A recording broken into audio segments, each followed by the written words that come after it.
For you, it's a routine in the last years to become number one, number two, number three. The fight goes on, and Madrid, do you feel comfortable in general? Well, good afternoon to everybody. It's nice to be back in Madrid. I've had really good success and some good results here in the past, and I'm happy to be healthy playing Madrid, because last year that wasn't the case. Obviously, after surgery and on the way back, I still struggled a little bit with the elbow. So this year is quite different. So conditions here are obviously different than any other clay court event. Altitude affects the play.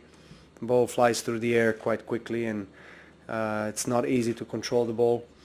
But as I said, the memories from the especially years when I won the tournament in 2011 and 16, I'm trying to relive these memories again and get the obviously confidence from starting off the season well in Australia. I haven't been maybe playing my best in the last couple of months, but slowly building, and hopefully I can, I guess, manifest my best tennis here.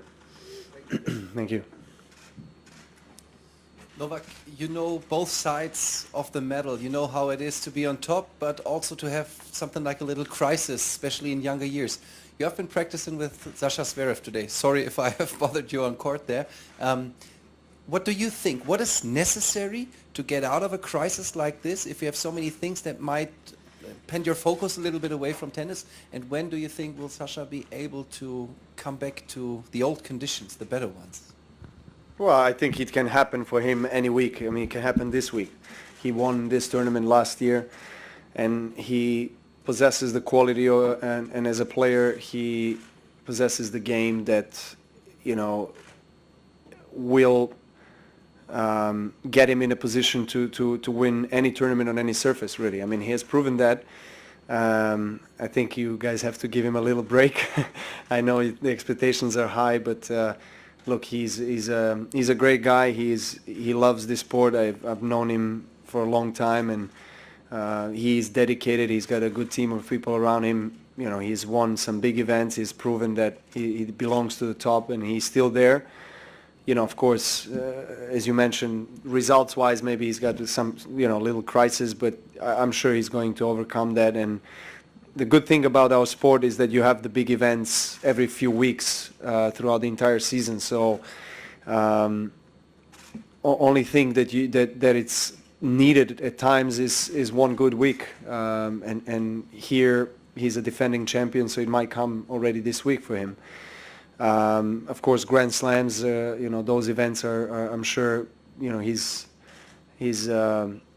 big priority and vision. I'm sure he wants to do well in those, but he's someone that gives his best everywhere. I have respect for him. I like his game. I like his personality. So, I wish him all the best. Hi, Novak. Welcome to Madrid again. Nadal is the player who has won most times in Madrid, 5 in total. Looking at the result of the draw, do you think that he can be considered one of the favorites to win this tournament again? Thanks. Thank you. We're getting this question over and over again, but my answer will be the same. He is always the number one favorite to win any clay court event. So it's not any different here in Madrid. Actually, even more here in Madrid, because he's playing at home. Novak, at the back, Justin Gimelstob tells us that he went to see you personally to tell you about his decision to stand down from the ATP board. Do you support the decision he's made, given the events of Halloween night? Yes, I think under the circumstances it was a wise decision from his side, and obviously it's been a very hot topic in the last period, and it's unfortunate because I think he has been probably the biggest asset that players had in the last 10 plus years that he's been on the tour representing players. But at the same time, these are kind of unfortunate circumstances, and he needs to go back and deal with that, deal with with that case and try to find the right balance and the right state of mind before, you know, he eventually tries to come back. I think just at this point, it was better for him to step down because the whole case was just posing so much pressure and obstacles for the tour in general, but specifically for players. And yeah, so I think it was a good decision.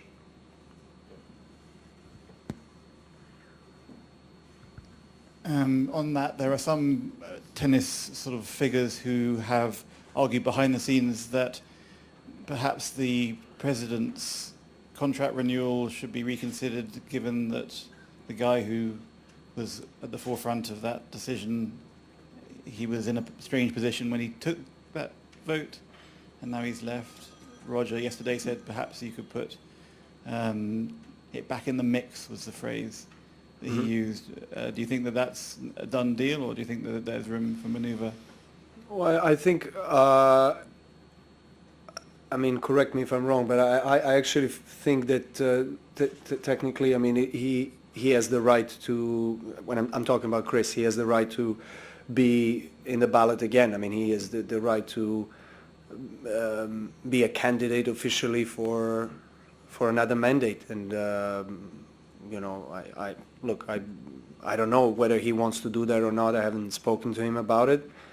But, you know, if this happens, yeah, why not? I mean, we in our sport, we need as many of quality candidates as possible. He's someone that has been a president for quite a few years and knows the tour inside out. And but, you know, it's going to be a really important and interesting process for us of recruitment as well. I think several companies have been engaged now in the recruitment process and research. So hopefully we can have quality candidates from inside of tennis, sports, and out of sports, so we can understand what is best for us.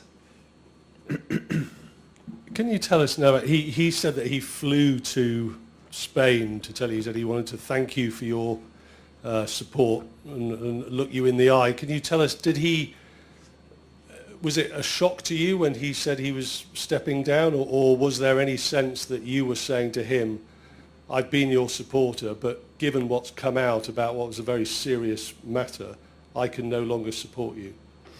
No, it was his decision to step down. So he was very firm and understandable of the current situation. So I supported that call and I supported that decision, as I said, because and all the other council players did that as well.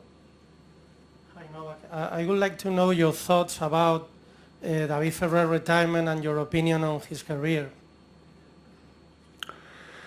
Well, as I think all the other players, I share tremendous respect for David as a player and as a person as well. He's someone that has earned that respect many times in his career.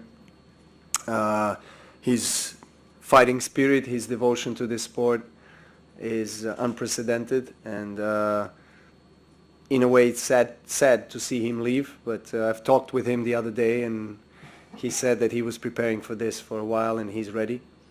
You know, he has a family and obviously he's ready for the next stage of his life, but he's always going to be welcome in our sport, and the doors will be always open for him.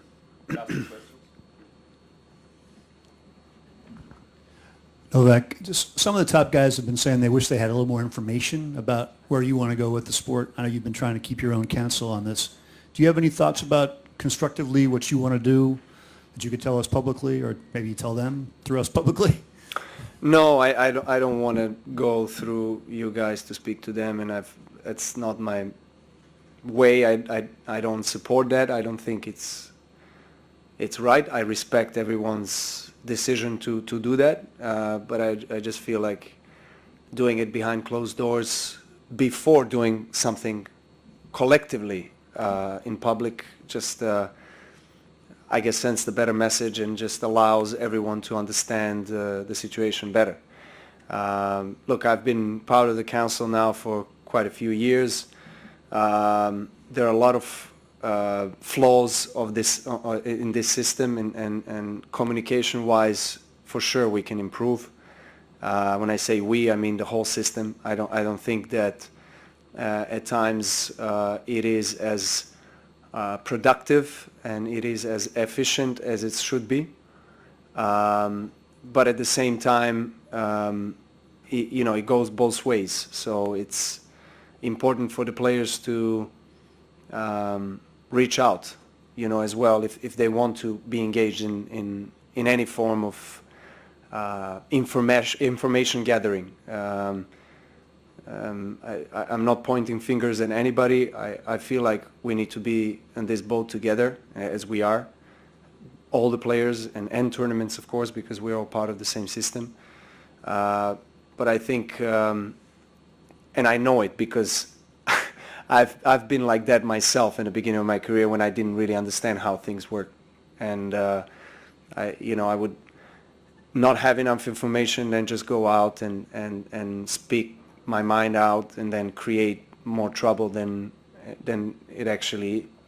we all actually have. So I feel like some players don't want to be involved in the process because it takes a lot of time and energy, and as a player, part of the council, you don't get financially compensated, or you don't have anything like that. It's just your pure will to contribute positively to this sport. So in contrary to everyone else that is paid for their job, it's their primary profession or occupation to actually be part of the system, and of course they're employed, but we are not. So we are part of the system. We have the responsibility to be there and to be responsive.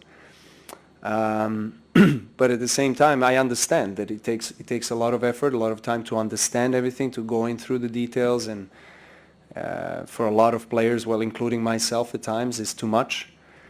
But then I don't think it's the right approach to just go out in public and talk about it when you don't have enough information. And then, of course, it goes both ways. As I said, communication from the council and board reps and the whole structure, political structure, if you want to call it, side can be improved, but also the vice versa. I think there are a lot of times where players don't really give you much space to approach them, because during the tournament everyone is there in their zone and they don't want to be disturbed. So everyone respects that, and I probably out of all these guys know that the most, and I understand that, but at the same time, as I said, it goes both ways. Thank you. Thank you.